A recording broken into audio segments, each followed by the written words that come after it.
The story starts 4 years ago in Brittany. I'm living here, it's a very beautiful place. At this time, I was working in general companies like banking services, lottery, and airport system. And I decided to live a different life in order to become a startupper. And as a startupper, I was convinced that metrics and IoT will be the next big thing, and I work on a platform we aim it to simplify work in this time series. And I did not know at this time that it will completely change my life, because I must go a little bit before. I am father since 2024, and we had problems with our son. We were often completely disappointed, and we just had a solution. Maybe with time it will be better, and we were completely wrong. Exactly at the same time, 4 years ago in Brittany, a psychiatrist put a name on all our problems. The name was mood disorders. How many people here know what is mood disorders in this room? Anybody? One? I was exactly in the same case, and it was a silence in me, and I have to discover it by learning. I was learning the day how to manage time series at work, and the night grab all information about mood disorders. There is another name about this disease. It is known about bipolarity, manic depressive disorders, cyclothymia, borderline behavior, postpartum. All that are exactly the same thing. We have a variation of a mood between a high mood, the mania, and a loud mood, the depression. We all have mood variation, and we keep in this zone. When you are going to this area, we are in the danger zone. The danger zone of a depression is the suicide. The danger zone of a mania is to have unadapted behavior. Like, okay, I want to buy 1 Tesla Motors for each attendee of the Eclipse IoT. Yes, it is possible right now, and I will do it. When you are in a mania, all filters are completely avoided, and all became possible. The consequence is huge. Okay, you cannot have a normal job with that. You can be jailed. Often people with bipolarity are divorced or deeply debt. In terms of life expectancy, you can remove 10 years. It is approximately the same thing as being a smoker. It's considered today 16 million people, and the way of stabilization is long and hard. Everybody in this room knows people with mood disorder, sometimes in the family, sometimes as colleagues, and they didn't know that the disease. But there is a specific link between mood disorders and creativity. All these famous people have publicly declared that they were suffering of this disease. A part of them ends their life with suicide. If you look at the treatment, the reference treatment is the lithium carbonate. When you take lithium carbonate, you have only 50 years before your kidneys are completely broken. I don't want this future for my children, and I try to find another way to solve this problem. I discovered that during manic phase and depressive phase, you have a sleep alteration of your sleep architecture, especially the REM sleep. And this alteration can be observed 15 years before a major depressive phase or mania phase. If you are aware about that, you can adapt the treatment and limit consecutively the mania area and the depression area. You can adapt a healthy lifestyle, you can use psychoeducation methods and mindfulness meditation methods. The problem is know when it occurs. And the reference example is to have this type of devices. And it's not really comfortable at home. We have that every day. And my idea is we have always a sleep tracker. We have sleep trackers. Can we use it in order to extract metrics at home? Last year in the office, the CTO of my company comes and say, okay, we have this is the last day for submit the Eclipse IoT challenge. So if you have an ID, go ahead. And my idea was really simple. Use customer sleep trackers directly integrated into the bed, like that. And grab the metrics in order to extract signal and detect if I'm able to predict the maniac phases and the depressive phases. This sensor has a really simple, these first sensors, and you extract metric from these curves. With this simple idea, I was ready for start the Eclipse IoT challenge with only one obsession, go as far as I can. The name of the project is InTheMoodForLife. I use the embedded sensors because it is really easy to hack, and a Raspberry Pi in order to grab the data and make the analysis locally. So I didn't have any idea about the protocol. So I use my hacker skills and grab the HCI packet directly on the Bluetooth and analyze them with Wireshark. And I was lucky because the data structure was really simple, and quickly I was able to extracting the metrics in the bed, and only 1,000 data points was enough to confirm that the protocol was decoded correctly. So, when you build an IoT device, the first step is to drive the device.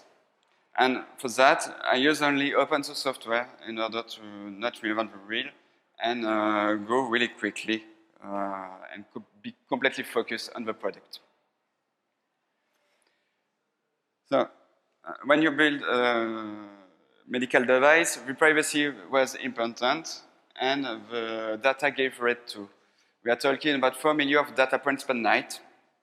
So I decided to use the concept of edge analytics in order to execute the analytics script directly near the device on the Raspberry Pi. I built that with Vert.x and Warp10 in order to have a Bluetooth controller, send the data on the event bus, convert it into time series, and processing it on a time series data platform. All that with a web server in order to control the device through an API. Finally, I do the job as a software engineer. It is only plumbing, but I didn't create any value. The next step was to extract signal. And the extract signal is only analytics. And when you are talking about analytics, we are often talking about data science. So, this is raw signal. We have a respiration period and the heart rate. And we have to separate both in order to analyze and copy it one night. The problem is I'm not a data scientist. So I had a substantive expertise and hacking skills. Typically, I was in the danger zone. And I had to build a solid approach in order to keep as far as possible in this area. The first thing I do is simple. Is there somebody in the bed or not? We have an amplitude of 10 millivolts. When somebody in the bed, we have an amplitude of 1 volt. The analytics approach is to build buckets of 2 periods of a respiration period and score the different buckets. the criteria is clear because you have a stable level in order to know if you are in the bed or not. Every developer could develop that. It is not really difficult, but it is not data science. The second step is to filter movement. When you are sleeping, you have natural movement in the bed, and you have to cut it because the signal is too noisy in this level. For that, I use single explanation smoothing and standardization in order to cut these parts and analyze only the respiration period and the heart rate without this noisy signal. It was a little bit difficult, but the data scientists working in my company say, okay, did you create value? No. You are only making time series plumbing. You are cutting them and describing them. You have is the heart rate and the respiration rate period. You don't have it. It was right. So the next step was to decompose the signal. For that, I use a forecasting principle and practice, and the standard trend decomposition in order to separate the heart rate and the respiration rate. I feel really proud because it is natural for me to build this type of algorithm, but problems come just a little bit after. When you plot the data of a complete night. For me, the sleep architecture is not really clear when I look at this diagram. And I have go back from the roots in order to build another analytics strategy and extract the key metrics.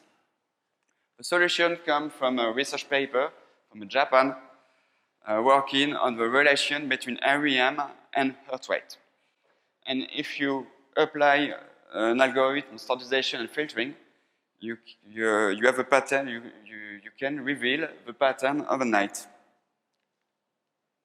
Observe the different cycles and look at the REM sleep fragmentation. It is a marker of sleep quality. With that, I can build another tool in order to look at the trend between the last 30 days and look at the impact of the mood. And we have here the sleep quality decreasing during 10 days before the first manifestation, the first clinical manifestation of a mixed state, hypersensitivity, and self-esteem totally degraded. This is the point I arrived at the end of the Eclipse IoT challenge, just on one person, my son, and I was very proud to receive the prize from the Eclipse Foundation. I could not make that without the fantastic open source ecosystem because I use all tools that I was working with, Groovy and Java for development language, Ansible for IT automation, Eclipse IDE, Git, and Gradle for build, Vert.x for the embedded devices, Debian as operating systems, Polymer for front end. It was a really complete project, and without the fantastic open source ecosystem, it could be not possible today. I use it today, every day for my child in order to keep its creativity, keep its mindfulness, and keep it in good, healthy conditions. But for one, it's not enough. Many children are exactly in the same condition. And the challenge is now how to convert it from a test into a product that can be put into any hands. And when you try to build a medical device, you cannot try. You have to have conviction, and you have to integrate it into a medical system. That's one reason for which the challenge is not to make a sleep analysis, but a life assistant. And for build this life assistant, I need another type of data science, that is machine learning. Just for one reason. You have to be medically, you have to build the device and medically prove that all is working properly. And you have a matrix correlation who can be used in a multi-layer perceptron in order to make the correlation between EMG and sleep variation during the night. It can be made with a standard algorithm because the variability of the different body is really huge, and it's not a standard pattern. But for that, I need to collect a large corpus of data and high quality corpus of data directly in clinics and hospitals. I am today working on that, and it's really difficult to convince a hospital to add a sensor into the protocol and grab all the data in order to build a model. For that, I need to build a specific device. The first sensor, like the Bed-It, a small box with a button in order to know exactly when we start the night or not.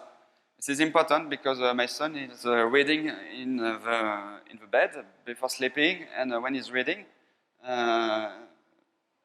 it is not the beginning of the night. And the beginning of the night is important to have as event in order to extract the matrix, the number of minutes before talking asleep. We need another environmental sensor like temperature, light, and humidity, because the seasonality is important to integrate. And have a mood feedback, because the mobile first is not always interesting. And a sensor will display, okay, I am okay or not, is interesting. All that can be done with a limited price. We need an ARM architecture and some existing sensors. So it can be completely industrialized with limited cost. The challenge is to build the system with end-to-end privacy and an exchange between the objects and the practitioners in order to adapt the treatment. In this treatment, with the sensor today, I can limit the lithium medication and preserve the health of my children. So the link between practitioners is very important. This project is not really on the launch pad, because I need between $5 to $15 million. So if there is somebody generous in the assistance, you're welcome. But I'm working to InTheMoodForLife will become reality. Thank you very much.